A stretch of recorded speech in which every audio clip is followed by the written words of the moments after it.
Welcome to Show Your Priors. He's Michael Nichols, and I'm Jason Thompson. A prior is the belief you bring before the argument starts. Each week, we show you our priors, look at the evidence, and then update as necessary. On tonight's show, we take an in-depth look at this week's hottest company, Cerebras. Brain implants have shown amazing results amongst paralyzed patients, but Silicon Valley wants to install them into healthy people too. We'll debate the ethics of that. And finally, Michael will take us through the story of Hannibal and help us extract useful business strategies from 200 BC. You're going to want to stick around for that. But first, let's get into the headlines. Last week, at the University of Central Florida's commencement ceremony, guest speaker Gloria Caulfield was booed multiple times. The rise of artificial intelligence is the next industrial revolution. Whoa.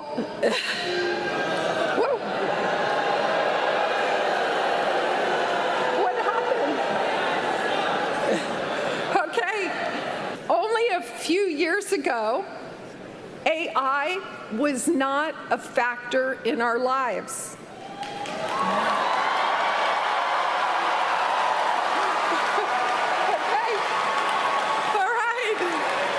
And now, AI capabilities are in the palm of our hands. And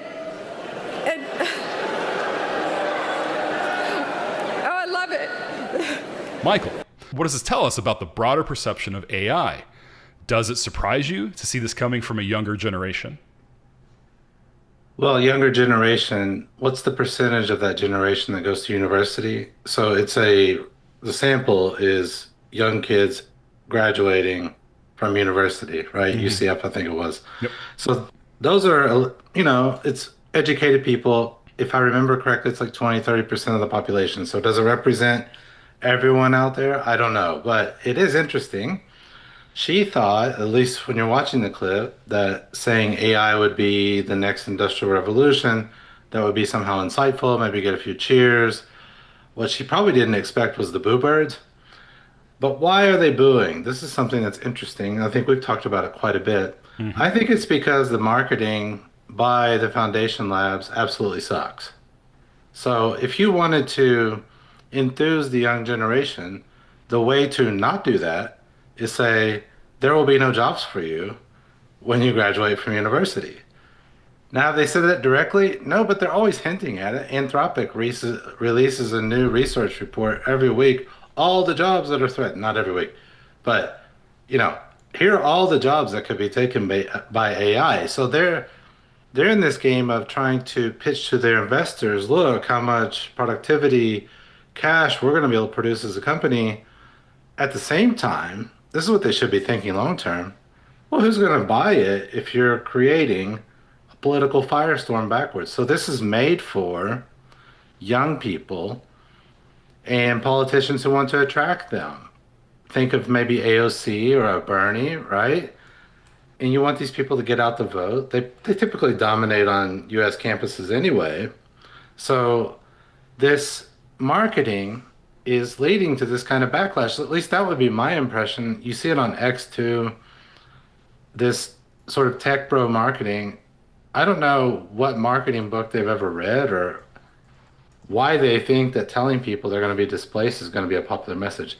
I'm still a big believer in augmentation. Show the young people how it's going to help them be more productive, get better jobs, maybe even become entrepreneurs. Don't tell them 5 years ago, or however long ago it was, learn to code, and now they learn to code in university, or they took a CS degree, and now you're telling them you have no job, buddy. I would probably boo too, Yeah, we've talked about this a number of times, and it's a perception problem. You're absolutely right. I will say, though, Elon is one of the guys who says exactly that. He says, get ready for universal basic income. You're not going to have to do anything. Work as we know is over. So there are a lot of figures out there in especially him, saying that jobs aren't going to be there. And I think it's the wrong message to get across, because I think the conclusion that you and I have come to through discussion on this channel is that it's going to create more productivity. So it's going to create more jobs that are doing more per chair eventually. We're just losing jobs right now due to restructuring and investments, and also just because people want to hit their bonuses. But I think ultimately we're going to be in a more productive place because of it eventually. We just have to get there first. It's not going to throw everything on its head. Yeah, we don't know. I think the bad part is, I mean, Elon's not exactly beloved, at least by one of the parties right now. People will sit on a certain side of the left, let's just call it that. So this kind of marketing, even if it's true, I think Elon's thinking very much like a utopian. This is going to be a post-labor society. That sounds great.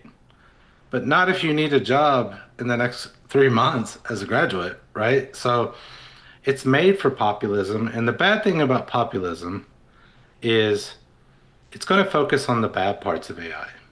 And what's going to get lost are the good possibilities out there. We talked about the possibilities in medicine, language learning, you name it. There are many good things out there that AI could really help us with, mapping the genome, etc. But there are bad things.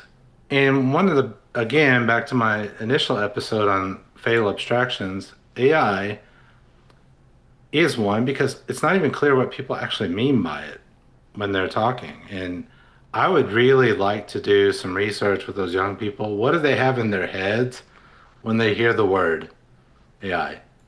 Is it chatbots? What are they thinking? So you got to be really careful on marketing because you're attaching a lot of negativity to a broad house, right? The broad house of AI. Anyway, I think we've beaten that one to death. We know it has a marketing problem. I don't know how they're going to solve it if they keep this up. Yeah. Well, speaking of Papa Elon, SpaceX has filed its S-1 with the SEC. We should expect a 1.75 trillion IPO as early as June 12th. That's less than a month from now. We should expect to see the public prospectus later this week. Michael, has everyone lost their minds? How do you justify a 1.75 trillion IPO with only 18.67 billion in revenue? That's based on my calculations. Well, I did my MBA at the University of Florida, and there was a IPO expert there. His name is Professor Jay Ritter. And I just read what he said, and it makes all kinds of sense to me. I mean, that's why he gets paid a lot to be a professor, and that's why they call him when they write these stories to get a quote. His point was very simple. He said it in a very academic way, what you and I would say. They're selling a lot of hype. For that hype to actually come true, they're going to have a hell of a lot of revenue growth. And this is future revenue growth. And I don't even know on what timeline. And even if you have the revenue growth, somewhere you have to produce cash, which means you're going to have to figure out a way to be cost effective. And again, we just talked about Elon and provoking populism. Everything has to go right for this valuation to ever play out, to ever come to fruition in terms of cash and returns. And if this populism thing comes into power, from the left this time probably, that's what it's looking like, may come from the right, but right now it looks like from the left, will there be adverse regulation that destroys any possibility of ever reaching the cash and returns that you would expect? Because Elon's friends in Washington just disappear. They become enemies. So that's interesting. And then the other thing we talked about earlier was the XAI merger. We talked about Cursor and how all of that contributes to the story. But largely, it's just a story right now. There's a big gap between what it brings in today and its perceived value amongst the, publicly traded. So we'll see how it closes that gap. It very well could. I mean, XAI with increased business for SpaceX, we're going to the moon. We're going to set up a moon base. I'm sure they're going to have a lot of contracts come off of that.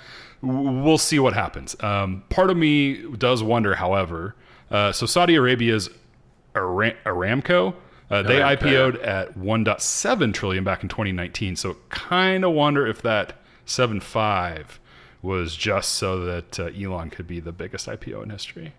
I have no idea, but I wonder if Aramco's one of the investors in this one. Could be. Everybody owns everybody these days. Everybody needs energy, right? So True. Who knows? Especially spaceships. Well, one of the tough things for me is, and you were, I think, struggling with it as you were saying it, the price that you get, the valuation that you get is what the market's willing to pay. Yeah. Right? And that's just the reality. You can say it's all bullshit, but the reality is that's the price that people are willing to pay. They believe the story. And so the difficulty with this one is if you called the bullshit, how would you even short this thing? On what timeline? Right? So that's what's difficult, because markets are really efficient, right? People trade on very good information, sometimes too good information, insider trading, etc. But they're very efficient at sending communication across. What's the information out there? What's the price of that information? They're good at pricing risk based on the information they have. But this one, you just don't have a lot of information. That's the problem, right? We don't know. We're just speculating, and markets are also good for speculating. So, well, I'm just not going to put my money on it. That's what we'll see the perspectives. Hopefully later this week. If not already by the time this video comes out, maybe. But it should be coming out next week, and we'll keep track of it and see what it says, and watch this thing as it IPOs. Okay. We'll have more Elon to come later in the episode. I am sure of that. All right.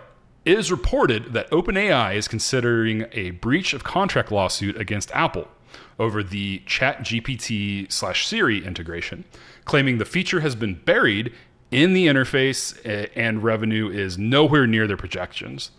Mike, what will OpenAI ever get? Will they ever get out of court, first of all? And where they were once the front runner, it now seems like they're losing across the board in a lot of different ways. Need I remind you, we've talked about this on 2 episodes now. Apple owns the channel. Apple owns the device. Apple owns the customers. That's why OpenAI wanted access to them. And Apple gets to dictate the terms by which you can collaborate with them. So it looks like the OpenAI saw this as a giant opportunity, and it didn't come to fruition. And they're bitter about it. But whether there's actually a breach of contract, I don't know. But I do know this, and this is going to come back, I think, a few times in this episode, again and again, that the people who own the channels and the customers have a hell of a lot of buying power. Yep. And they can replace you. They can bury you. They can build something that mimics what you're doing over time. So far, Apple has chosen not to do that, to build their own AI models. They're partnering more with Google. Maybe that's the replacement. Maybe they integrate Anthropic. They're also partnering with them in certain domains. So it's yet to be seen how that will all play out.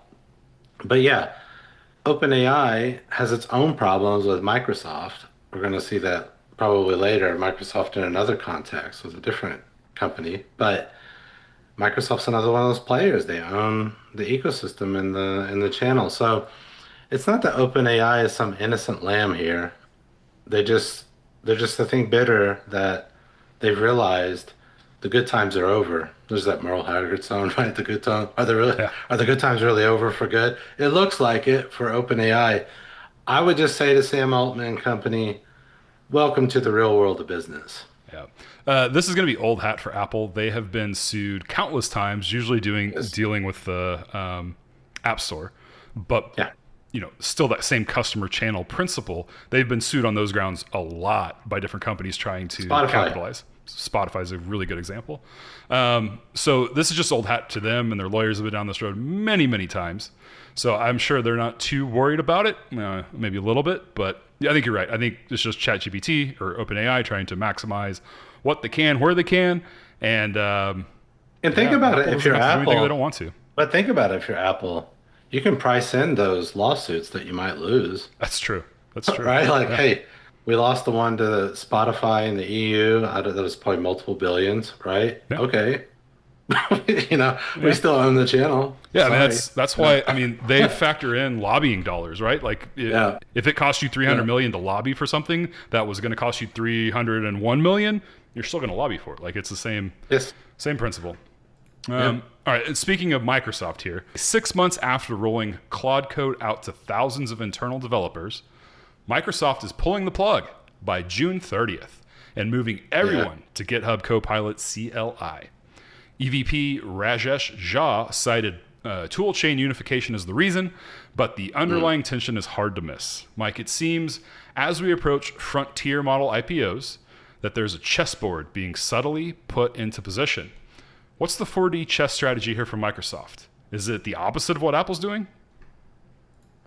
No, it's very much the same. Let me start again. Need I remind you? I wrote that before we just talked about that. Sorry. Yeah. No, but if you own the channel and the customers, and Microsoft owns it in its own ecosystem. So Apple's an ecosystem around B2C and the phone, right? So they own the device and the app store, everything that goes on there. They take 30%. That's a cash machine, and it has been for a long time. Microsoft's cash machine is different. It's enterprise. They own the customer. And what I find funny about this one is their own people in their own enterprise preferred Claude Code over their own product. That was scary to them because, oh, hell, we see Anthropic starting to penetrate enterprise. We need to shut this damn thing down. They might actually learn from us, and through a partnership over time, they could displace us. Okay. So that would probably be the fear. You can call that tool, what did he call it? Tool integration or tool chain unification. Yeah. Yeah. Well, it's all about the ecosystem here, right? They want to own the ecosystem, even if their products do not meet the same quality. And this is a theme that's going to come back again and again. And we've seen it before. Can you win if you're Anthropic just with Claude Code? Because Microsoft has its tentacles all over the place. PowerPoint, Excel, Copilot, Word, just go on and on and on. And Microsoft's everywhere, right? So then the question is Claude Code so good that it could topple that? And this comes back to disruption theory that Clayton Christensen talked a lot about. It's going to be more relevant in an example later that we're going to come to. But Claude Code starts, at the bottom of the market, maybe even free, very cheaply. And then over time, they get so good that even Microsoft starts to notice it. Its own developers start to notice that it's better. Then you have a problem because the user experience is superior. And I can tell you this from enterprise buddies, they may be forced to use Microsoft at work, but when they go home, what are they using? Not Microsoft, right? They're using, in most cases, from what I hear, is Claude Code. So you might have customers as a hostage, but you have to keep earning it. If the analogy I like to draw here is when Blockbuster held its customers hostage to the fees. And that pissed off the Netflix founder, the fees. At least that's the story, right? I mean, it's one of those probably stories that's very convenient that makes a nice foundation story. But they were holding them hostage, and then Netflix comes along with a more convenient experience, better experience, and boom, over time, that starts to erode. And then by the time Blockbuster actually responded, game over, you're bankrupt. Yep. And so I don't know if that can happen, but it's a threat. So I don't know how you would deal with that if you're Microsoft, because this is also, the marketing around this is awful. Just the fact that this story exists is awful. So we're forcing you internal teams to use our shoddy product, and we're going to hold our customers hostage with the shoddy product. Because last week we were asking ourselves, if you're Microsoft, why not dual and triple supply this? Why not just say, yeah, Claude Code's available. It can run with Copilot, integrate it. You can use ChatGPT if that's your favorite. You can use Gemini. So you know what I mean? Like, I looked into the GitHub aspect of Copilot, their code part, their analogy to Claude Code. I looked into the GitHub, and apparently you can still use Claude Code inside of GitHub, even if you're working with Copilot. So the thing here that's changing is the licensing is going away, and the the interface. They're not going to be using Anthropic's interface, but they can still access Claude Code via GitHub, from what I understand. I haven't used it myself, so that's what let's see, because I think that would be a better way to deal with the threat, is to have double source, right? Yeah. And let those people compete against each other, and you own the ecosystem. But what do I know? Let's see how this plays out. I mean, if we're talking here at the end of the day, vibe coding stuff, then just why not use whatever tool your dev works best with and let him vibe code whatever he wants. You won't need it once the vibe coded software is done. So I don't see what would be the harm of that. And the reason why I frame that as opposite is because Apple's still sitting back. And now Microsoft has kind of taken an aggressive stance where they are developing their own LLM again, and they are displacing a lot of the Anthropic and OpenAI backing to their everyday inner workings. So that was kind of what I meant by the opposite there. Good points. Good points. Yeah. Okay. Let's move on to something everyone likes, and that's Texas Roadhouse. I think most people like Texas Roadhouse. I don't know. I wasn't a peanuts on the floor guy, but I don't think I do that anymore. The rolls are delicious. Yeah. My daughters love the rolls.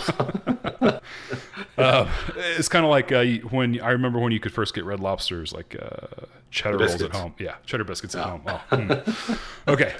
Texas Roadhouse CEO Jerry Morgan is signaling that handheld tablets for servers could go nationwide after a successful pilot, part of a $400 million tech investment that also covers pay kiosks, digital kitchen displays, and a digital wait list. Michael, why is it that restaurants are seemingly the last of the technology party? At this point, shouldn't AI know what I want before I get there, and my food already be waiting for me at the table once I sit down? This one got me thinking actually quite a lot about brand identity, and roll it back to the younger generation booing, and then the lady giving the speech. And probably what you would find if you're Roadhouse, depending on the age of the customer coming in, you're going to get different levels of acceptance for different technologies and different levels of comfort with using them. So imagine, a little bit older people coming in, they still like to interact with the server. I don't like to interact with the server, nothing against them. I'm fine with just the kiosk, right? I don't want to. I don't even need. If I'm honest, I don't mind the server, but I still want to pay an extra tip. I'll give the cook a tip if it's good, at the end. But I prefer not. Yeah. Well, so that's interesting, because what they're probably doing is saying, for those who aren't comfortable with the tablet yet and prefer to interact with the server, you're allowed to do that. For those who are digitally inclined and savvy, you could probably book your whole experience and never talk to anyone along the whole journey. That could be interesting. But then this goes to a question. What is your brand identity then? What is the experience? Is it this mixed experience? You're trying to capture different segments by exposing different levels of technology to them? Because I cannot imagine a situation where you go to an upscale French restaurant and they digitalize it. I just couldn't. But although in a French restaurant in America, the AI might speak better French than the waiter. Right? Yeah, if my sommelier rolled over, I don't think that would be a good experience for a high-end dining. Yeah, that's probably true. But it's strange to think about that this high-end dining may never go to technology, because it's a social status play. Yeah. Right? That's true. It's about the authenticity of the experience and the art and the experience of working with the best waiters and best chefs. And I love Roadhouse, but that's not their brand identity. So that was my question. What does it mean for their brand identity to do this? If I were a server, I would probably love having that tablet. But I don't know how they feel about it. That would be interesting to ask them how they feel about the tips. Do they get more tips when you have the kiosk, or do they get fewer? I don't know. Yeah, that's a good question. You don't have to face them face to face. I mean, that's true, but so the only time that I have dealt with the kiosks is at Chili's, or I think Chili-owned restaurants, whatever that group is. They have the ones that sit at your table and you pay there. I don't know if you order from them. There's still a person who comes and serves you, but you handle your payment through that kiosk device. And I tip the same on those. I don't know if other people do or not, but I tip the same. So I would think under that logic, you would want whatever gets you more tables more quickly. So same thing here, that AI, we've been talking about this discussion in enterprise, is that, it's going to increase productivity per seat. So this here, I mean, I know it's just a tablet that we're talking about, which kind of struck me as that technology's so old at this point that they're just now adopting it. It seemed crazy to me. But I would have loved their, turnover, how many tables they can serve at a time, that type of thing. Why not? And the waiters want that, right? Because they depend on tips, so they like the turnover. But where I would have killed to have this was in Europe. Yeah. Because I think they're paid fixed wages and no tips. There's not a tipping culture, so they don't give a damn if the table ever turns over. Oh, yeah. What does it matter, right? You're paid on a wage. Fair. But to get them to bring you the bill when you're ready, it could take 30, 40 minutes because you can't find them during a cigarette break or whatever. So maybe that's just because I was an American in Europe and eat, get out. But their culture is different. That's what I meant by the upscale. They go in and they eat and they spend hours just talking, having some wine. Doesn't matter if you can't turn the table over to them. Yeah. Right? So the whole experience is different. And that's always fascinating to me, the brand experience, the user experience in restaurants, and how it is different from McDonald's all the way up to the French 2-star Michelin star restaurant is, right? And what's interesting too is Roadhouse is apparently killing it in the revenue. Yeah. And that's interesting because we said, it's a good example of re-examining your priors. We said people may be trading down right now to McDonald's because remember that McDonald's CEO was complaining that people aren't coming in, they're not spending as much. So, but maybe the Roadhouse crowd, I don't know, they're not trading down. That for some reason it's booming. I know in my local Roadhouse, it's always booked. Like if you don't go right when they're open, you're waiting at least 45 minutes. Well, it still supports my theory that, the segments that are elevated just enough where you still have access to debt are still booming because people don't care and are just spending on debt. That's my doomer theory. It still holds, though. All right. Let's move into the Firehose. Yeah. Rapid fire news segments where we talk about things slightly less than we just said in headlines. All right. Starbucks is cutting another 300 corporate jobs in its third round of layoffs under CEO Brian Nichols, with $400 million in restructuring charges and regional offices closing in Atlanta, Dallas, and Chicago. Yeah. Looks like back office to me, not in the store. So that's typically you're trying to get rid of overhead there, make your EBIT numbers a little bit better. Also, their revenue looks like it was up. Same thing. Looks like people aren't trading their coffee down, right? I don't. I go to Starbucks. I like McDonald's too. So that was interesting that they're doing well, that this seems to be just become more profitable, more cash driven. Yeah. Ford jumped almost 20% over 2 trading days after announcing a $2 billion energy storage subsidiary called Ford Energy, which is going to target AI data centers through its CATL battery partnership. Yeah. I don't know how their EV investments worked out for them. I don't think they've gone so well. They've lost billions and billions in the red there. This got me thinking about maybe we've named our show incorrectly. It should be like showyourpriors.ai or the podcast data center. Yeah. And then we have sponsors out, galore. Well, what was my thing? I heard this on TBPN, I think, and they were saying that we should not call it data centers. We should call it supercomputers. Yes. It's all about rebrand it.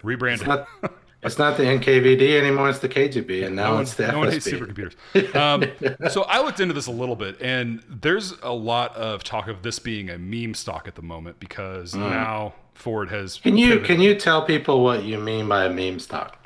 Meme stock would be something that is flash in the pan. So think GameStop. When GameStop surged for no other reason than people wanting to short squeeze, which that's a whole other subject. But it became a meme stock, not because it had good fundamentals, but because there was people on the internet rallying around it, essentially in a fashion where like think Elon Musk and Dogecoin with the Doge dog, and those are memes. So Elon putting out the Dogecoin makes it a meme coin at that point, and that's where the term kind of comes from. Yeah, so it's like it's carrying some sort of information, not necessarily the fundamentals, but it could be like a name or a .ai, like the Allbirds example, right? That's And definitely that's it becomes a meme, but it's not foundational. I get it. Because of the pivot, people labeled this as a meme stock. However, when I was looking into this, I discovered that the CATL battery partnership is with a Chinese company who makes Yeah. iron phosphate batteries, lithium iron phosphate, I believe. And it's just, according to the Ford CEO, it's the best battery tech out there for the cheapest money. So we were going to go and license it, and we're going to go do that, and we're going to make plants that create it. And now they're pivoting to data centers, which makes sense. The thing that was super interesting about it is that because of sovereignty laws, or laws that prevent licensing technology from China, it started at a certain date, I believe earlier in 2026. This deal predates that, so Ford may be sitting really pretty as one of the only few companies in America to have the ability to license this technology, because now all that licensing with China is off the table. You can't do it. And for people who have a bias against Chinese technology, they are dominating battery technology. Yeah. They're dominating electric vehicles. That's why they're dominating batteries. Cheap. So Yeah. you just got to get that into your head that they produce it at scale. It's cheap, but it does not mean it's low quality. That's what you're going to have to get out of your head. Cisco, with the C, posted record quarterly revenue of $15.8 billion, up 12% year over year. However, they are still cutting roughly 5% of the workforce. This is the exact same thing we talked about with Starbucks, which is becoming a familiar pattern across big tech and big coffee. Big coffee, yeah. Well, I always get the venti. So this one was interesting because you would expect a company to use AI for cover to juice the EBIT, even though the revenue's stagnant. So to at least to help the bottom line out, they're actually increasing the top line and cutting workforce. So it looks like they want to take that cash and redeploy it to AI. But you never know. You don't know what the bonus structures of these CEOs, executives look like. You have no idea. So it's not clear. Is this really restructuring, or is it a meme? Like, let's use the word, right? Is it just taking the AI meme and using it as cover to cut corporate overhead that you were always trying to cut, but you had difficulty explaining it to your stakeholders, whether it's politicians or whatever? But they're cutting actually quite a bit, like 5% of their workforce. That's a hell of a lot. So if you do that, you're gonna have to pay severances, you'll take a hit, but your EBIT overall should go up. Only question always is, when you cut workforce, and so many, are you undermining some key capability that will undermine future performance? I don't know. You'd have to look into Cisco if you're looking to invest in it to see. Yeah. This is the biggest jump that their stock has taken, by the way, since the .com days. So very big move for them upwards, and they have the AI cover to cut jobs and make it even look even sweeter. All right. EU member states have approved a deal that pushes high-risk AI rules back to December of 2027 and exempt most industrial AI systems entirely. Airbus, Siemens, SAP, and Mistral all lobbied hard for this rollback. Yeah, German and French industrials, and then Mistral Foundation Lab, right? So lobbying works across the pond in Europe as well, particularly from very traditional industrials with a lot of clout, particularly if you're a company in France and Germany or the most influential members of the EU. I'm not sure what choice they had, because it looks like China and US are rushing ahead with AI, and it looked like, and this is probably what these companies are saying, you've got too many shackles on us with AI. We're going to become uncompetitive very quickly, and then we have hundreds of thousands of workers. What are we going to do with them if we're not able to compete? So that's scary if you're an EU bureaucrat and you believe in the big social states that they have, the welfare states, generous benefits and vacations. Well, you can only take a vacation if you're employed. So let's see. What I don't know, and this is what I always want people to recognize, does this only benefit established players or well-funded players? Does it also apply to startups? I don't know, because often these are written in a way that it's hard for startups to compete, but it's very generous for the existing incumbents. Yeah, I just thought that really tracked well with what we've been talking about, especially last week. The U.S. wanting to increase regulations, saying it wants to increase regulations. And then we've always been, there's been a through line with us always talking about EU's very constricting on what they allow. Yeah, and the way people say this about the EU in general, whether it's true or not, it's at least a stereotype, is that the US acts first, so it does AI, so it's all AI and no regulations. And the EU is the opposite. It's all regulations and no AI, right? And it is true. They seem to be faster at getting regulations rammed through. But then you see the consequences if you rammed it through too quickly. Maybe the US sees consequences from not doing anything and you act too late. Who knows? Trade-offs. Indeed. OpenAI, again, is spinning up a professional services business called the Deploy Co. at a $14 billion valuation. This comes just weeks after Anthropic made a similar move. The AI consulting wars are officially on.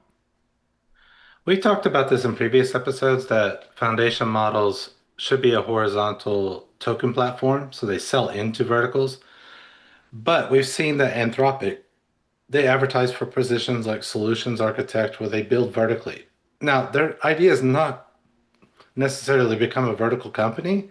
It's to build projects or agentic workflows so that you buy more tokens. And it looks like OpenAI is just copying that. And that starts to dip into the territory of Accenture and those types of businesses or Deloitte even will help you set up financial workflows or IT workflows in the case of Accenture. You know that better than I do. Yeah. So that's dipping into consulting and engineering services work. Yeah. Interesting. I had some customers use Accenture and it really changed the way they did business with me. I don't know if it was good or bad at the end of the day. It wasn't a good experience for me working across the table from them, but for that company, I don't really have the detail to say. But I do know that what they're doing specifically here is I know they acquired a company, I can't remember the name of it, but they got like 150 AI architects with the acquisition. And what they're doing specifically is sending consultants into enterprises to look and see where their AI gaps are. And then they're going to build AI from the ground up inside of the company. And that's the whole plan here. And, and like you said, it's to get them to buy the compute because now that they're hooked into these systems. It's just here's the thing. As a strategy person, we talked about Roadhouse having a strategic identity, a brand identity. Yeah. And we compared it to upscale restaurants. Being an engineering services and a consulting company is a different set of capabilities than being a foundation model. It is. So my big worry about these companies, if I'm looking at them as investors, what is your strategy? What is your business model? You have a scalable token model right now.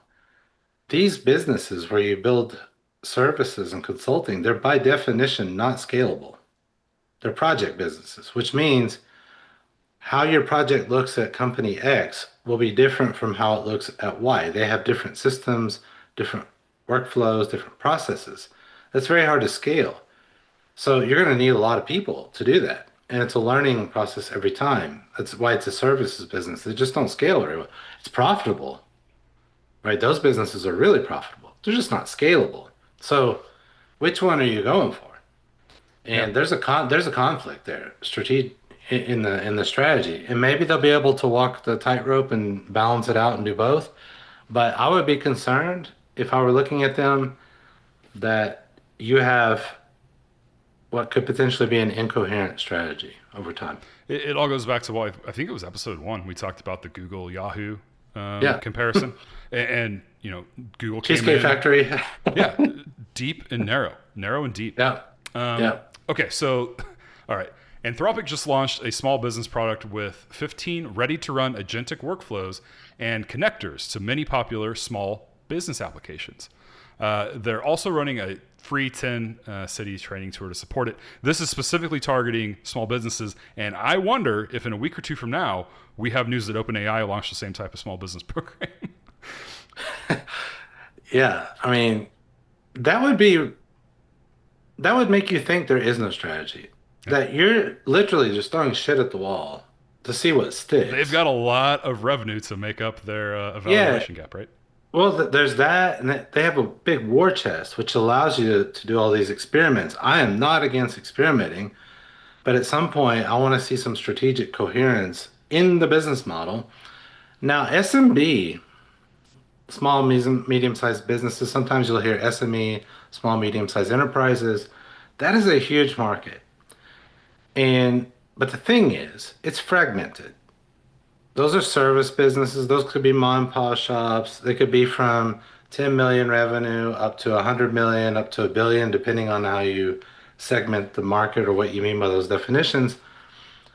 And what I wonder is, do they have the buying power to really take advantage of building an agentic workflow? For example, could they actually buy the services of the deployment company we just talked about, or is that too expensive? And if it's too expensive, what could they actually afford that is not already covered by QuickBooks and the rest? So I don't know what the disposable income is or the disposable cash to spend on agentic workflows and these types of products are at the moment. Let's see.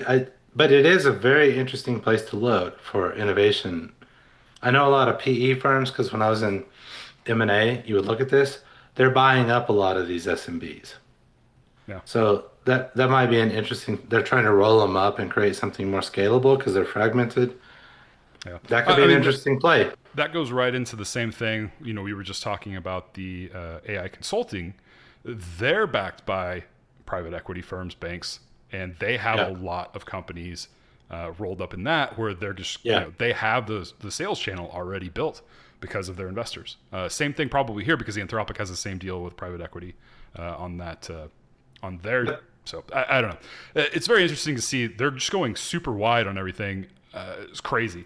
I think with small businesses, you'll be more inclined, headcount costs more, I think, per share for small business than it would for a large enterprise. So you could see that really become impactful to workers at some point. Yeah. All right. Mind Robotics, the Rivian spinoff, building AI robots for factory floors, just raised another $400 million at a $3.4 billion valuation. Founded in November 2025 by Rivian CEO RJ Scaringe as a side project, the company now has raised over $1 billion in less than a year. Mike, we're in the wrong business. Yeah, apparently you need to found a company that bleeds cash, and then you can get access to more cash to found other companies. That's the way social proof works, by the way. So, but what I found interesting here is I had heard that Rivian was struggling to find a workable business model. And that market, the EV market, right, electrical vehicles, is getting bloodier by the second, bloodier ocean by the second, right, particularly with the Chinese. I don't know if we're going to allow them in the US, but there's a lot of competition already in the US for EVs.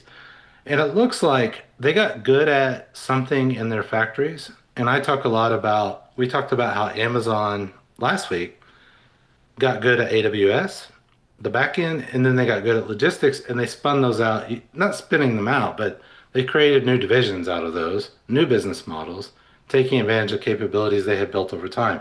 So apparently, and we don't know if this is true, but they think they've created such a good capability, it could be a business on its own. Yeah. We think our humanoid robots are better than anything on the market. Fund us. Some investors believe that. Let's see. But what I'm curious about is the actual business model of Rivian. I was curious. I just looked into it briefly. I'm not going to say much. Looks like they're pivoting towards the Uber sort of fleet market and automation. And I didn't know that. That's interesting. I didn't either. But that might signal they're making a strategic pivot because the original model wasn't working. Yeah. Yeah. Originally, they came out as they were for campers, I think, originally, because they originally had a stove that pulled out from above the wheel well that you could cook on at Yeah. your campsite. And then they're ultra Yeah. high luxury EVs for a bit, or Yeah. not ultra high, but high luxury. And now, so yeah, they've been kind of all over the board. That's interesting. Yeah. All right. Hard market. Yeah. Automotive is hard. Let's talk about someone else has their fingers into every pie. Bosch has teamed up with an academic researchers on AI specifically designed to give humanoid robots better hand dexterity, the kind of fine motor control that has been a stubborn bottleneck in the field. Bosch is my former company. I think you know that. Bosch is literally in every vehicle. It's one of probably the most successful companies in the world that you've never heard of. Yeah. They're the leading tier one automotive component supplier. Sometimes others jump ahead, but in general, they're everywhere. They're in every part of your car. They also make power tools. They Appliances. also do home appliances, some of the best out there, German engineered. So I want to say Bosch is very good at engineering, extremely good. Germans in general are good at engineering. If you can find a very repeatable process like a factory, I worked in their factories. Their factories are immaculate. Their factories are impressive. Everything is automated. There's a piece picker, a robotic arm for literally everything. They're producing millions and millions of things at scale. And this one was interesting because you know how we saw those Chinese robots running the marathon and just Yeah. Yeah. murdering themselves on the ground, dancing, whatever they were doing there. Shimmying is the word, maybe. They're trying to solve a problem like that. How do you keep the body stable while doing stuff with your hands, right? And pressure points and trying to measure the different things.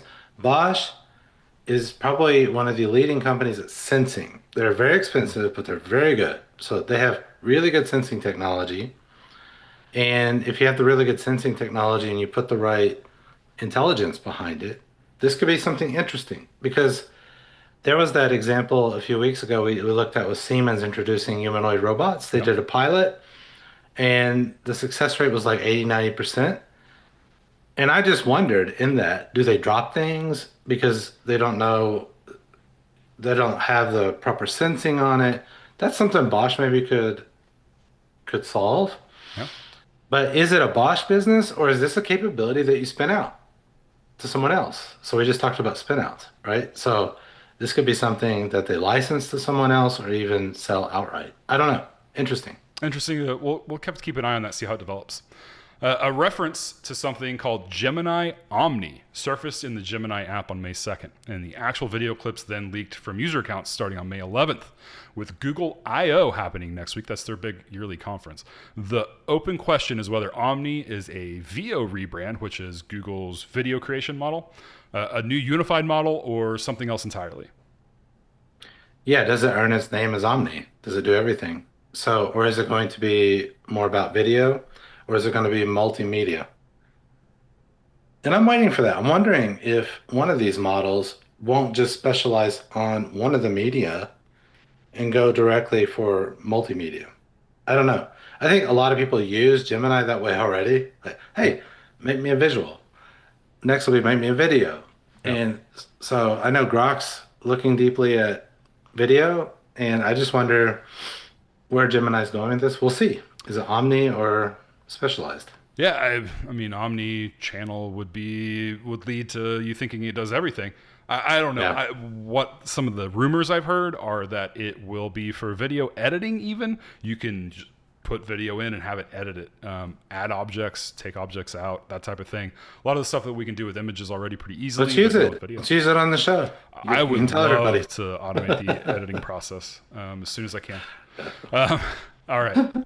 A new London and San Francisco startup called Recursive Superintelligence just came out of stealth with a $650 million funding round at $4.6 billion valuation. It's backed by Nvidia, GV, which is Google, I think, Ventures, and AMD. The stated mission is to build AI that recursively improves itself. Yeah. But what if it lies to itself recursively? Like, how do you guarantee that these agents don't just confabulate to themselves? How will they detect their own errors? Because working with me, Claude has this tendency to confabulate, make things up on the fly, say that it didn't, and then fix stuff that doesn't exist, claim it fixed it. So I just wonder how they would resolve all that because are they still using like stochastic technology and there's a probabilistic chance or a probability that you'll get it right or not? I don't know. That was my question. Yeah. Google owns a piece of every single Yeah. AI company that we've ever talked about. It seems like it's crazy. I They don't know. have cash. This is going to turn into Skynet, if you ask me. This is just going to be, we're done. This You know, my is friend and I were Call of discussing John that dinner. Connor.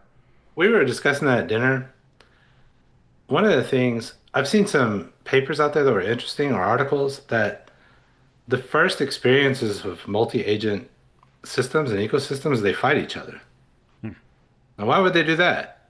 Well, they might be locally optimizing, or they've trained on human text. We fight each other our whole existence. But you can imagine if an agent is representing some principle, right? And it depends on what the goals of the principle are. And if the agent is representing those local goals, it's easy to imagine coming into conflict with other agents that are representing other local entities, other principles. So I'm a little bit skeptical that Skynet would come simply because if they start acting human, they can't collaborate for very long. Well, it's a sci-fi trope, and it is somebody prompts the computer to save the world, save the planet, make it, we want world peace, whatever. And it gets rid of the humans. The ultimate conclusion by the computer is always eliminate humans. That's the only way to make it peaceful. That's the only way to save the planet is to eliminate humans. I don't know if you read those books. I think it's Robert Heinlein. The Moon is a Harsh Mistress, but it was very much in that vein. Humans are the problem. A lot of Hollywood movies are humans are the problem. So, not surprised. Okay, well, let's talk about robots becoming a little bit more human. Anthropic has rolled out a new agent memory feature called Claude Dreaming, because of course it has, which lets Claude consolidate and reorganize what it has learned across sessions. It's one of those features that sounds small, but it could be a big deal for how persistent agents actually work in practice. Yeah, this could be useful if you want it to remember things. Yeah. Like if you're working on something you need it to recall. It's not useful like if you're ideating and you wanted to just, using throwaway concepts. It's also not useful if it's lying about what's in its memory. So that would be, again, somebody's got to solve this confabulation problem because, I misremember things too, so I can't claim that I'm any better. I have a very selective memory, so. Well, I guess so what it does when it's dreaming is it looks at its past, what it's And cleans done, it up. its past tasks, looks at the errors it made, basically reviews and then creates new things for it, new notes for the next session, I guess. And it gets rid of like duplication. It's kind of efficiency play too. But again, I don't know. Have to test it. We will see. All right, let's get into our main topic of the evening. Cerebras just had one of the most dramatic IPO debuts of the year, popping 68% on day one before giving back more than 20% from the top. The company makes the largest computer chip ever built, the size of a dinner plate, and it has a real shot at challenging Nvidia in one specific corner of the AI market. Mike, do you think this punchy little startup has what it takes to threaten Nvidia? We talked already about an analogy here where Microsoft was kind of trying to shut down Claude Code internally. And we asked ourselves, can Claude Code dethrone Microsoft and its ecosystem? Nvidia has an ecosystem. Nvidia doesn't just make the GPUs, right? It has this Cuda, or however you explain, CUDA. Yeah, Cuda. It's like a software platform to be able to help you deal with huge mathematical processes that take a lot of processing power, right?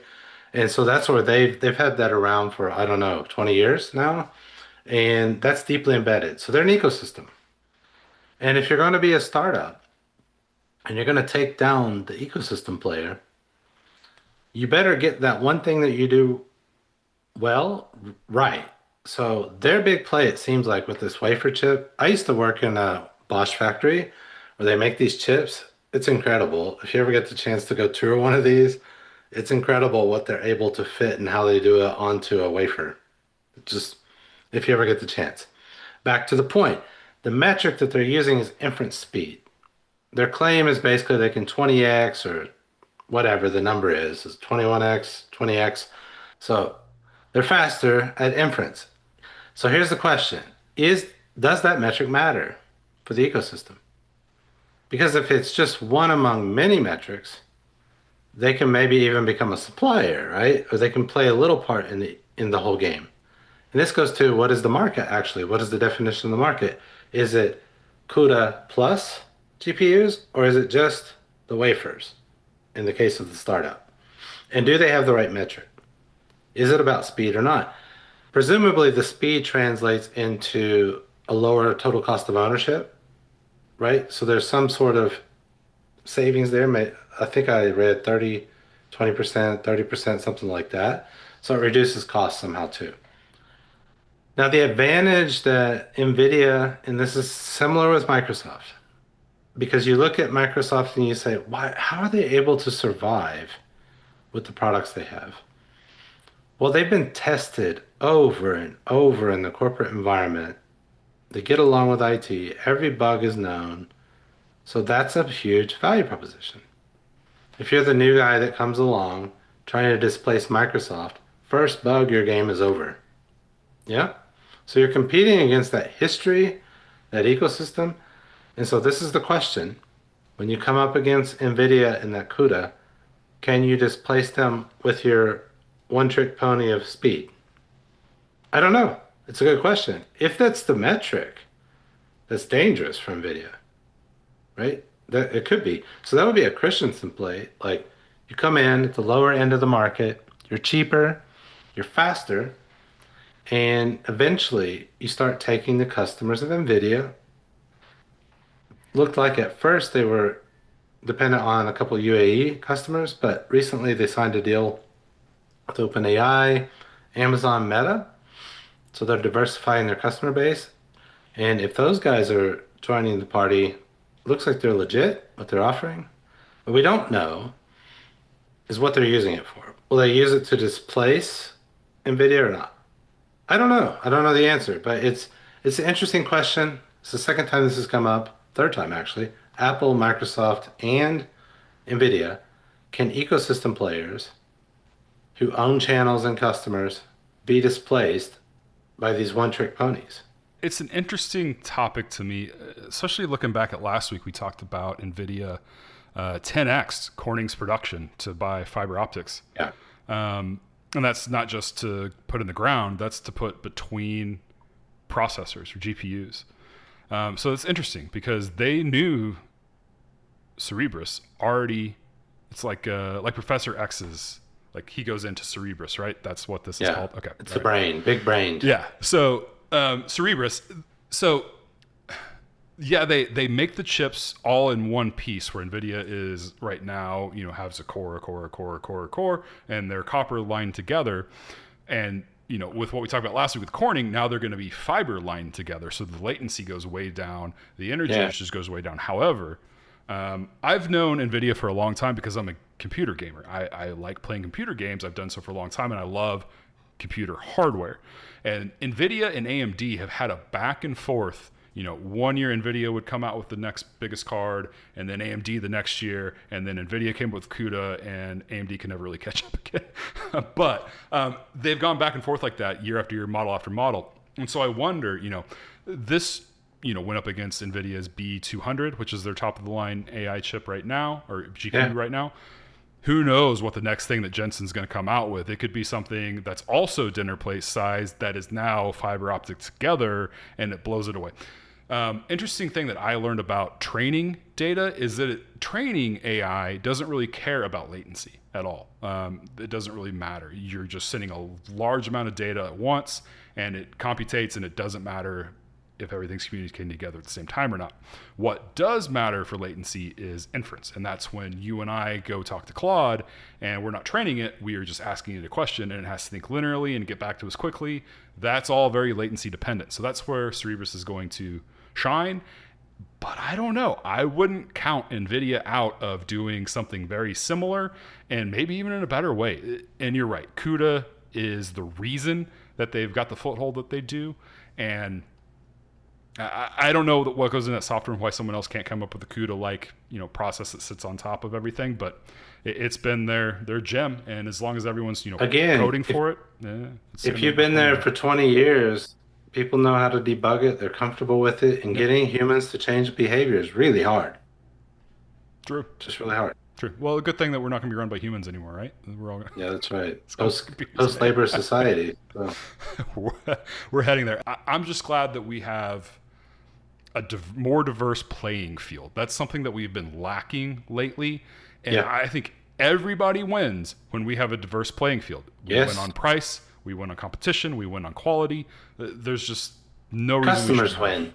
Yeah. Customers win. Yeah. Competition breeds excellence. We know that in every arena. And also, it's good for other companies to have other sources to diversify the supply chain, de-risk it, etc.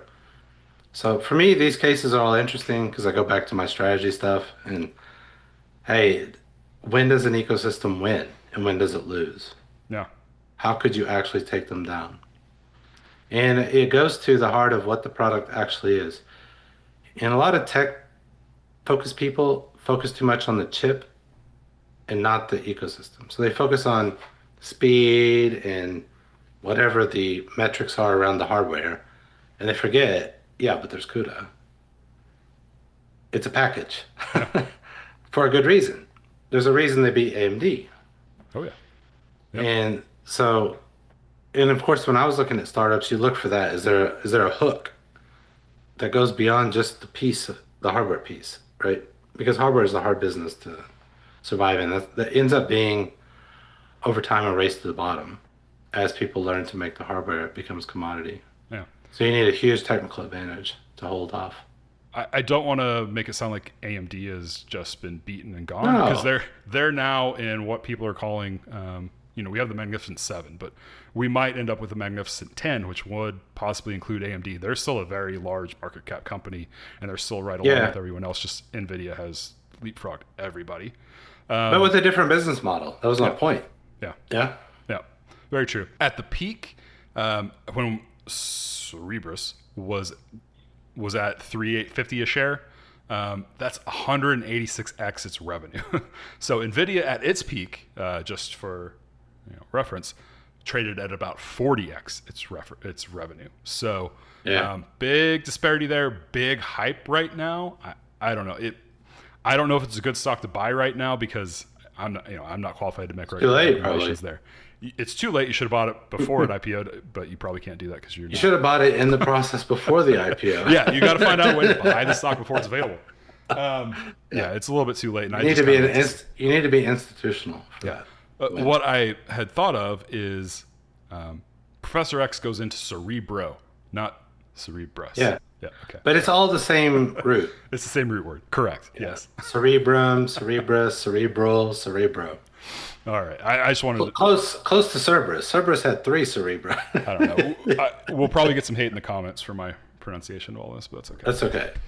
All right. Let's move now to additional topic A. No, I'm kidding. That's what my script says. So Elon Musk's Neuralink has 21 chips right now inside of human brains. Yeah. Jeff Bezos and Bill Gates are backing a competitor called Synchron that is achieving similar results without cracking the skull open. Silicon Valley has made more concrete progress on brain-computer interfaces in the last 24 months than most people even realize. And the clinical work is genuinely changing lives. But the people building these devices keep describing a destination that goes well beyond treating paralysis, and that is where conversation gets complicated. Michael, do you think we should be marketing brain implants as the next tech gadget? It goes back to the use case and the application. This is why I was a little bit disconcerted by the booze of that speech about AI. Because it goes back to the bad marketing job. Yeah. Same with chips and brain chips. There will be use cases that are life-changing, and there will be ones that are scary as hell. don't put them in the same bucket. That's what always bothers me. You'll hear me get triggered on this all the time. Separate the topics. There's the example where somebody was paralyzed from the neck down, gets a chip implanted, and can now operate a computer. That's awesome. For me, that's progress and advancement can really improve the lives of people out there. How many of them, I don't know, but that's awesome. Keep doing that. Right? If we can go in that direction and improve people's quality of life by any measure, go for it. I'm all for that. Where it starts to get a little bit freaky, and this will, I think, set a lot of people off, is companies wanting to test neurological like data from your brain, right? And you're going to see, I think, here just two camps form. One is going to be just against all of it. They want to regulate it, privacy around your brain data. The other side's going to be, well, what's the problem? If we can use it for good purposes like this, what's the problem? Especially if we, and this is the trick, get consent from the users of that data to either sell the data for research purposes or donate that data. But I think the key term there is consent.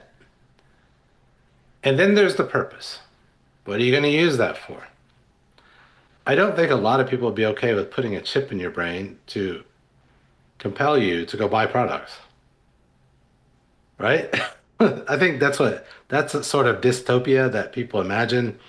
Big tech companies, they've already ripped data from social media. They know everything you do.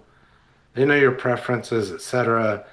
They sold all that stuff. They got into trouble for that without your consent, right? Maybe you consented somewhere, and this is the problem. Has anyone ever read those? They're just too big by design, probably. Well, for two reasons by design. One is to cover their asses with their lawyers writing in every possible scenario, and the other is by doing that, it makes it impossible for anybody to ever read that and comprehend it. Right? So I think those are like the poles. There's the really good stuff out there that's life-changing for people who need it. And then there's yeah, but what about our privacy? This is sounding dystopian, the direction that they might take it towards. And it's not like the tech community has inspired a lot of trust in a lot of people. That's probably why we heard boos at the start of the show. Probably. I'm going to be... So while you were talking, I just had a thought, someday they're going to offer these things for free so that they can have your data or they can advertise directly into your brain. Yes. That's scary. That's scary. That's crazy. I don't know. I think it is doing amazing things, like you said, for people who need it. I think Papa Elon, and I call him Papa Elon because he's going to save us from the environment. He's going to save us from planet Earth by taking us to planets. He's our Papa Smurf. Exactly. He's gonna save us. But he has these big ideas that are fantastic for pumping the value of a company. I say this week after week after week. And in this case, he is selling the human computer interface as the end product here, where we are, we're all have AI integrated into our brains. And that's just I think he even said by 2028, 100% of the population is going to have these things. It's just crazy. So in America, you'll have a brain chip and Ozempic at the same time. Yeah, that's all you need, right? You'd be skinny and robotic. I know for a fact that, well, I don't know for a fact, but I am pretty sure that Elon Musk loves Star Trek: The Next Generation because I keep drawing parallels to it. There is an episode where this woman's husband plants himself into a computer in the afterlife. He passes on, and his consciousness lives on a computer. Freaky. And she has to come to terms with it is the whole thing of the episode. Is it Commander Data or is it the Borg? Yeah, one or the other. I mean, yeah, you could be one or the other. I think Data's brother Lore got in with the Borg at one point, but we'll not go down that road. Anyways, it's a fascinating topic. We keep coming back to Elon pumping stocks. I just want to say that. So I don't know. It's interesting. Hey, man. I want this to progress in healthy ways. I think it is going to help a lot of people do a lot of things they couldn't do before. And I think that's where the real gold Well, lies. that's been the theme with tech over the last 30 years is really good things come out of it and really bad things. Big trade-offs. The internet is a prime example. That's very true. Very true. Yeah. All right. You got anything else on anything before we go to Hannibal? No. Okay. Well, to close the show, Mike is taking us back to around 200 BC to let us know what business strategies we can learn from Hannibal. Mike. Yeah. Everybody who's been listening, you know that I like to bring in historical examples. And today we've been talking about, I think what the overarching theme has been is ecosystems and systems thinking. And one of the best examples in history, one of the most famous generals, and the most famous thing that he did, Hannibal, was what, Jason? The most famous thing that he's known for. Creep out Jodie Foster. Exactly. Yeah, interesting. The most famous thing is taking his troops from Iberia across the Alps and invading Rome. Yeah? So he took elephants across. He took like 50,000 men, soldiers, families, elephants, lost about half, traversing the Alps, comes into Rome and has one of the most famous victories of all time. It's called Cannae, the Battle of Cannae. It was in southern Rome. It's said that when they killed 50 to 70,000 Romans, one of their consuls, it was an absolute catastrophe for the Roman military.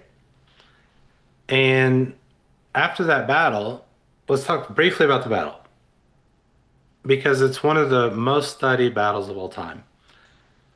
Hannibal was clearly a master tactician. So in this battle, the lines lined up, and you see the red ones, that's Hannibal's army. And the blue ones, what happened was they started out lined up facing each other, and Hannibal let the Roman soldiers come in to the middle and bent backwards to draw them into the middle and then wrap around them. And then it's not showing exactly what happened with the cavalry. One of the cavalry quickly defeated another Roman cavalry, a little camp, and then they turned around and came from the back.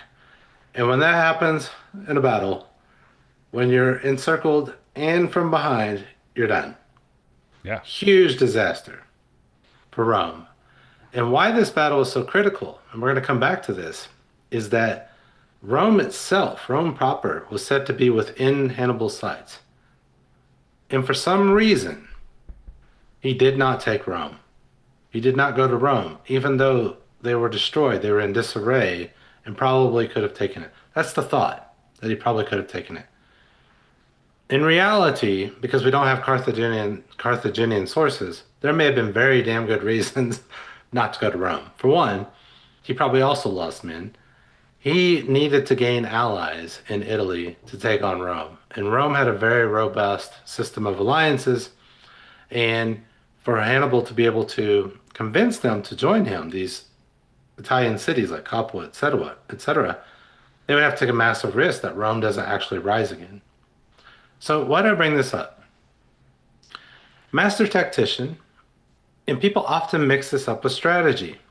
It's clear that Hannibal, he basically was undefeated in the Italian territory for 15 years, winning battle after battle after battle. And you know what? Carthage lost the war. And this is the point I want to bring up.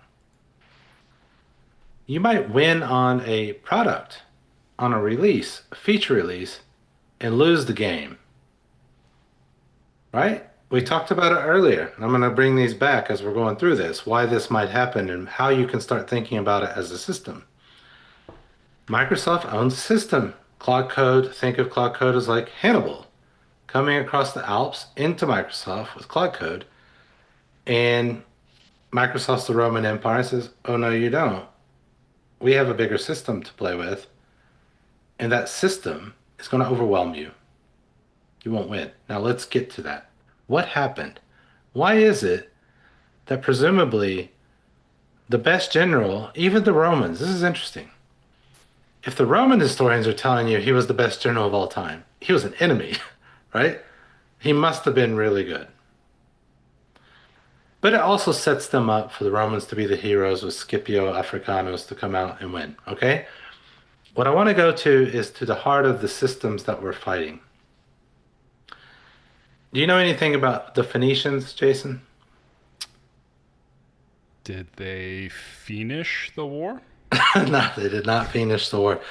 The Phoenicians were a Semitic people operating around the Levant in a city called like Tyre or Tyre, however you want to pronounce it. It's definitely not how you pronounce it in the local language. But they were these merchants. The Phoenicians were these merchants, and they had naval superiority and trade superiority over the Mediterranean. This is before the Romans. It was around the time of the Greeks. They developed the Semitic alphabets that we use, ended up being Hebrew and Aramaic, and then the Greeks copied their alphabet. So they're very influential culturally. And you see here on the screen, they spread across the Levant. And what they did is they followed the coastlines with their naval capabilities, and they set up all these colonies, which a lot of these end up being still cities today because they chose the location so damn well to be ports and trading outposts. So at the heart of their DNA was being superior merchants and superior on the sea.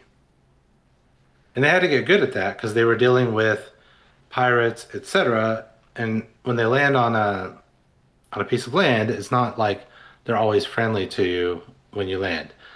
And where this connects to Carthage is they founded Carthage. And so Carthage was founded by these Phoenicians.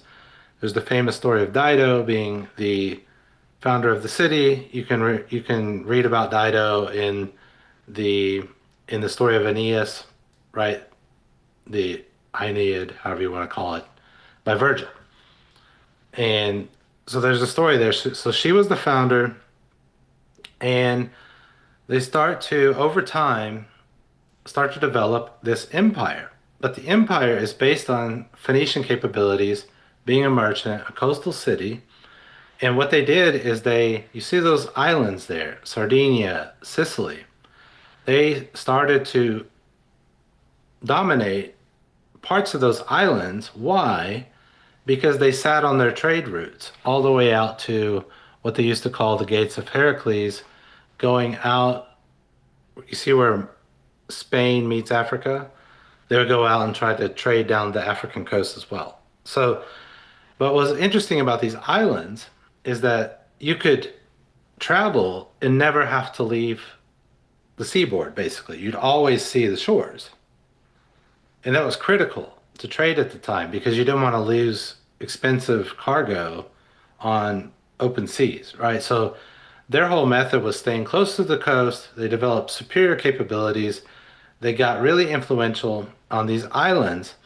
And then on the east part of Sicily, you had Syracuse, which was Greek.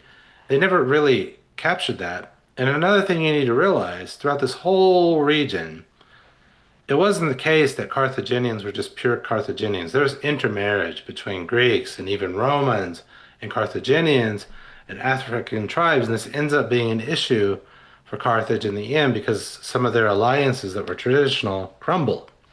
Now, Rome is a land-based empire. Rome itself sits up the Tiber River. They have mountains to the north, but they grew up basically as farmers in a militaristic society.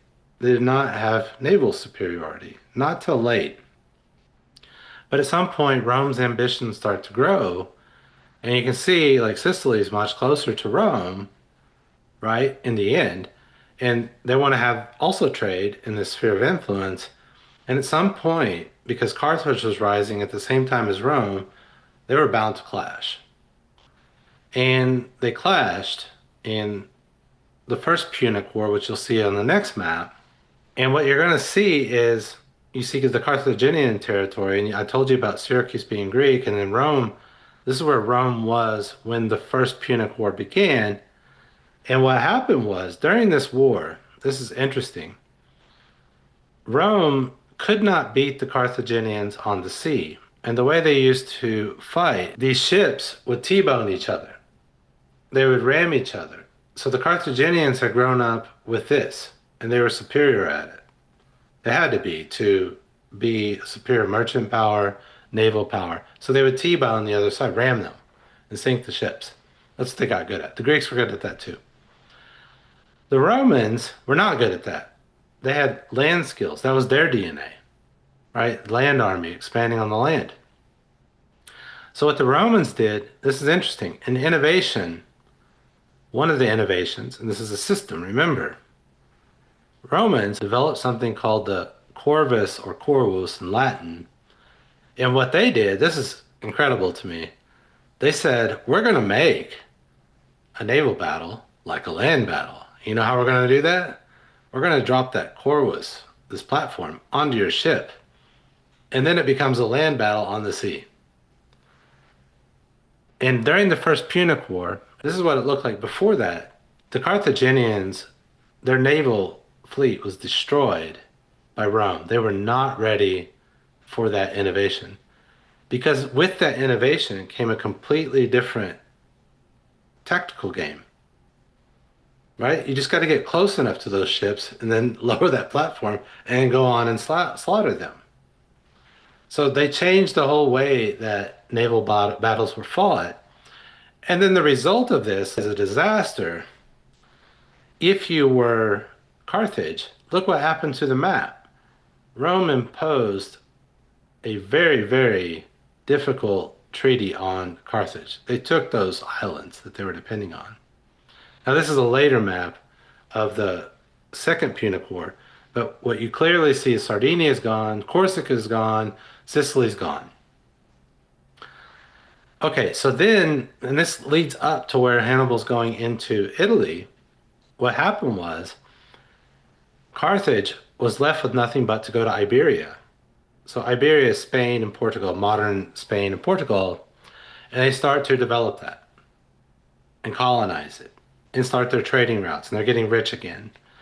But the Romans at the same time were expanding into Celtic or Celtic territory in modern day France, right? And at some point, they had a treaty for a while where they, at that river, you can see it, where the purple stops, where the Romans said, we will stop here if you stop there. Well, as things go in history, they didn't stop, right? And so at some point, the thought was this is going to come to war. That's where the famous trek of Hannibal comes, because the thought was, at least this is what I think they believed, that he would traverse the Alps and shock Rome by coming into Italy proper. The whole problem is with this entire strategy, what? If you just look at it, what I've just told you, what's the problem? If you're Hannibal, you traverse the Alps, and he had some brothers with some generals, Hasdrubal and Mago. What's the problem? What do you think if you look at it?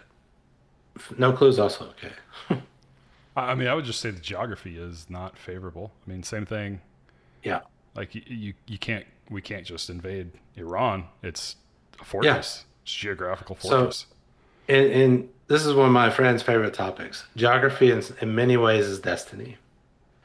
And Italy had this very fortunate geography that you had those mountains in the north and those islands were closer to you. The big problem in the strategy, not the tactics of the battles of Cannae, and there were other major victories. The big problem was what? You have no naval superiority now.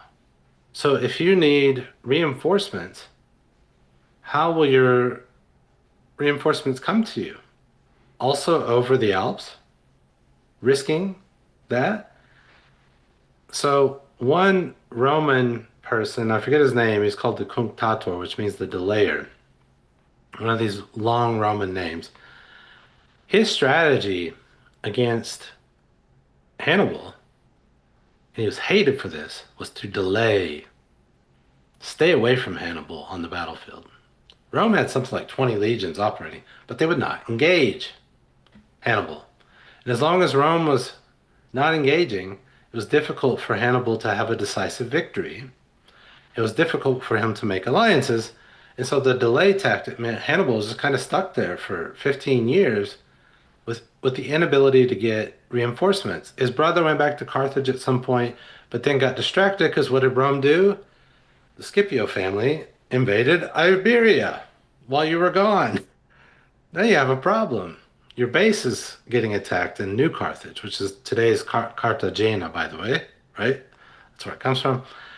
And so what Rome was able to do, this is a disaster for Carthage, is, and you see the arrows. So there was an arrow pointing towards Cartagena. They went there. They went to Africa. Now, the Carthaginians were able to recover, and they defeated one of the Scipios, I believe. But then later, and this had been done before several times to Carthage, they were exposed in the hinterland behind them. Rome went straight for Carthage. And they went in behind them. And because there was intermarriage among the senators and the elites and the kings, when Carthage's allies saw this is not looking good for Carthage, what did they do? They joined the Romans. And so this is one of the best examples of you can have the best general, the best tactics, and lose the war because Rome had a better system. And it took a while, and it goes to the DNA. Rome took one of its capabilities, land war, reapplied it on ships. That's incredible to me, right? This is where I nerd out. But that's where you can see the analogy to modern business is if you read X, some of the biggest influencers, I think one of the biggest problems is they focus on the features released every day. They focus on the battles. And they're not looking at the broad game. They're not looking at the broader capabilities, the ecosystems. So we do it every week too. We go through the headlines and the Firehose. We're talking about features. But anytime we're doing that, and we're going to do more maps like this, it should not surprise you that this kind of history repeated itself. So one of the most obvious ones is Napoleon. Right? When you were talking about Rome going into Carthage, I was in my brain, I was rewatching Game of Thrones and thinking of Theon Greyjoy going straight to Ned Stark's home, whatever. I can't remember the name at the time. It didn't work out well for Theon, but it worked out well for Rome, I guess. And it had worked out for the Greyjoys in the past, right? We can do Athens and Sparta later. It's a similar thing. Mm-hmm. If you wanted to lose to Athens, you did something near the sea. If you wanted to lose to Sparta, you did it on land. And Rome's great innovation in its system was going from a land power to a naval power at the same time. That's not predictable. Carthage, you can at least explain historically why they were good at it, because they were Phoenicians. They had developed those capabilities over time. Rome had to develop them on the fly. Yeah. Now that is, it doesn't mean that Rome probably didn't hire mercenaries to help them with that. And in some of the battles, and there's this really good book I read on this, Carthage, you should read it. It's by Eve McDonald. That's where a lot of this stuff comes from, is trying to bring more of the Carthaginian perspective into the game. But one of the interesting things there was on Sicily, the battles are like, Syracuse would join Rome sometimes and sometimes Carthage. And I think the way we're taught history sometimes is too purist. We think that Carthage was Carthage and Rome was Rome, and, Syracuse or Greece was Greece. But the way the model was back then, because of all the intermarriages, the DNA was completely mixed. They spoke they spoke common languages like Greek, Latin later. And so the world is a lot more complicated than we like to give credit for in our history classes. And you got to look at the entire system and the context they were operating in. So that to me is why this one is fascinating, because when I learned it, what's cool when you're young is the elephants and the big battles. But a lot of histories just stop at the battles and they don't go deep into that system. And why was it that although he won the biggest battle in ancient history decisively, why they lost the war. So this area where the Phoenicians were from, is that also modern day Israel? Yeah. Yeah. So one of the things that came up in my mind, you can see Jerusalem's not far from that tier. So if the Phoenicians spoke a Semitic language, and the ancient Hebrews obviously spoke Hebrew, which is a Semitic language. And one of the theories in there, if you remember in the Hebrew Bible, they are fighting against the Canaanites. And one of the theories was that the reason the Phoenicians started to abandon the Levant in that area was because they may have been the Canaanites. And if not the Canaanites, what's clear from the Bible is that there were empires and a lot of fighting in that area that maybe put pressure on them to leave that area, because you can see a big landmass to the right, right? Yeah. So there were empires coming in. And so one of the ways to relieve it was on the sea and create colonies that were connected by your merchant routes and naval routes. So yeah, that's exactly the right question. It came up in my mind because I'm learning Hebrew right now, because I'm a nerd like that. Of course. That even some of the words, Carthage itself, you could see in the Hebrew roots how they were related. And the name Hannibal and Hasdrubal has to do with the god Baal that you read many times over in the Bible. Yeah. And they actually worshipped this god. Fertility god, I think. Yeah. Yeah. Well, god of many things, right? In the end. Yeah. Interesting. Very interesting. All right, Mike, thank you so much for teaching us a little bit about Hannibal. I love the history dives. We'll do some more of those in the future for sure. Thank you for being here with us. You can see us every Tuesday right here. We're not going anywhere. Give us a comment. Let us know what you liked, what you didn't like. Did I pronounce your favorite part of X-Men incorrectly or correctly? Let me know. We'll see you here next week. Have a good one. Mama, I think I made it. I'm kind of like Tulsa famous. Wow. I'm hanging out with Gary. Now they know what my name is. Feeling like Sir Mike, it's money in my name, bitch. Humble to perform on